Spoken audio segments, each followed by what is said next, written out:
Hello and welcome to Bone Up, the podcast all about bones, how we make them, why we break them, and if we fully understand them. I'm David Armstrong. Hi, and I'm Richie Abel. And over this series, we're going to be exploring osteoporosis, bones, what we know and what we're yet to discover. And we hope you will join us on the journey. So, for anyone keen to learn more about our infrastructure of calcified collagen, this is Bone Up.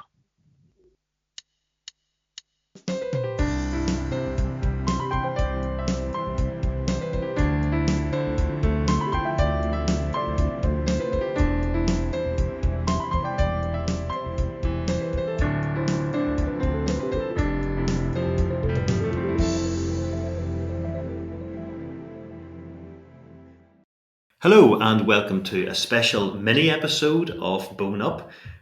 We had a mini episode last year, Richie, when we were able to talk about a new drug, romosozumab.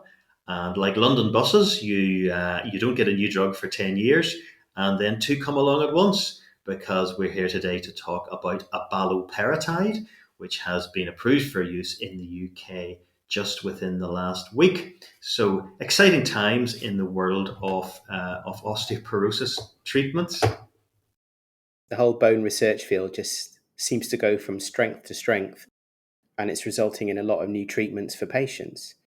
I guess for you listeners at home, the most important question you might want to get the answer to today is, what are the treatment guidelines for abaloparatide? Well, the UK's National Institute for Clinical Excellence, NICE, have issued a statement just within the last week saying that they recommend abaloparatide for patients who are at very high risk of fracture. Postmenopausal women at very high risk of fracture. Very high risk is defined, of course, according to the FRAC score and the NOG guidance, as patients who are at least 60% above the treatment threshold. And in practical terms at the clinic, that's usually patients who've had new vertebral fractures, because we know from, well, almost all the podcasts we've done in the last few years that there's a lot of focus now on new vertebral fractures as identifying patients at really high risk who we want to treat as quickly and as early as possible with the strongest possible drug. So that's what we're looking at here. We're looking at a sort of a high-end drug for the worst patients, which is great news. If you prescribe a patient then, how will they take the drug and how long will they take it for? Well, this is one of the red list medicines. In other words, you have to come to the hospital to get it and be supervised by a consultant. It's an injectable treatment, like many new medicines. You will inject yourself with it once a day for 18 months. If that sounds rather like teriparatide that you inject for 24 months and romosozumab that you inject for 12 months, well then it fits very much into the paradigm in that area. And after you finish the 18-month treatment, then you will have to switch to one of the other drugs, to one of the anti-resorptive drugs, which prevents bone loss. So, David, you have a lot of treatments available to you now to discuss and to prescribe to your patients. How do you think abaloparatide is going to fit into the clinic? Have NICE been able to give any information about the organisation and funding, etc.? No, I think that's something that many of us as sort of UK bone experts are talking about and are working on at the moment. And we will need to see just how it fits into the clinic. There's no doubt that there has been a paradigm shift in the last 3 to 5 years on how we deal with very high risk patients, and lots of clinics now will have been set up with fast track clinics and clinics just for vertebral fractures to get these patients in and get them seen. So that will no doubt sit alongside teriparatide and romosozumab for those groups of patients. It doesn't have to be kept in the fridge. That might offer some advantages to some groups of patients. And as I say, the course lasts for 18 months rather than 12 or 24, and that may influence some choice as well. There's some suggestion that you may not get just as high calcium levels in the blood as you get sometimes as a side effect with teriparatide. But apart from those sort of feelers, we're really not just quite certain yet how it will fit in, and how it will be funded in different areas. But, that's a nice thing to be able to talk about. It's good fun to be able to talk about how we get a new drug to the patients and how we get funding for it. Much better that than having no new drugs available.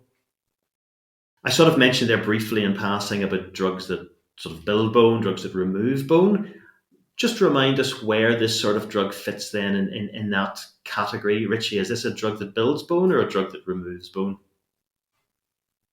Abaloparatide is classed as an anabolic agent, which means that it builds bone. The simple explanation is that abaloparatide improves bone mineral density and bone mass by stimulating bone cells. And obviously, if you improve density and mass, a bone is going to be better able to resist a fracture when somebody has a triple fall. The slightly more complex explanation is that abaloparatide works by mimicking a natural hormone in our bodies, and that's parathyroid hormone. And parathyroid hormone is very important for regulating calcium in our bodies. So you can see straight away how this hormone is going to be important for a disease like osteoporosis, which is fundamentally a loss of calcium and a loss of bone. And basically, the medicine will travel to a patient's bone cells, bind with receptors on the cell surface, like a docking station. And once abaloparatide docks with a bone cell, it will trigger a set of chemical reactions inside the cell that stimulate its activity. And regular listeners, you'll know that there's two really important types of bone cells: osteoblasts, which form new bone, and osteoclasts, which resorb old and damaged bone.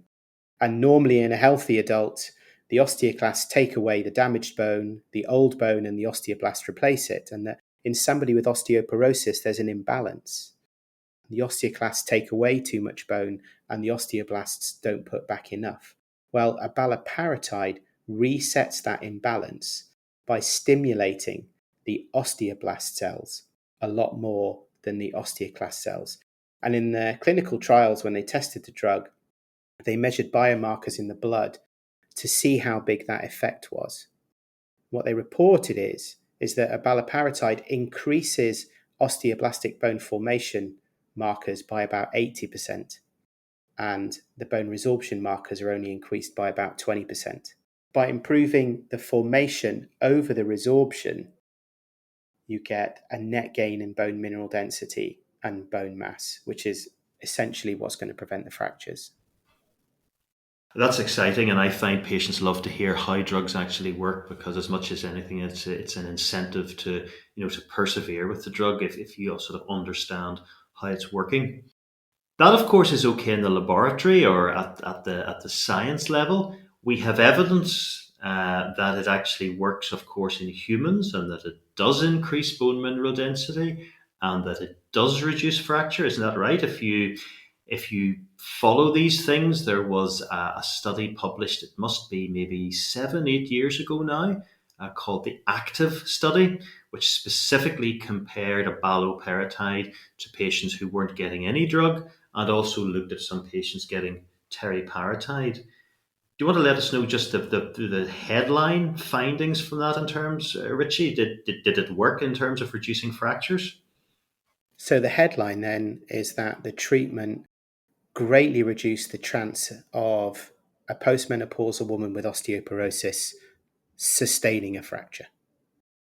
The people recruited into the trial were all women between 49 and 86 years old. They were all defined as being at high risk, essentially, like you were saying earlier, they had very low bone mineral density and they'd either suffered a fracture or they were over 65 years old.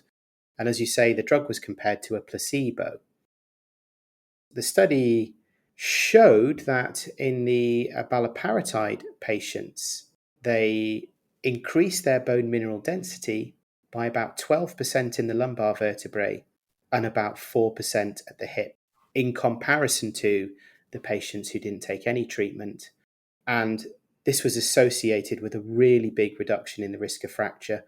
The patients who took abaloparatide had about an 88% reduction in the risk of fracture in the vertebrae and about a 69% reduction in risk of a major osteoporotic fracture. And of course, that includes fractures like hip fractures, which are the ones which really devastate lives and cause a lot of death.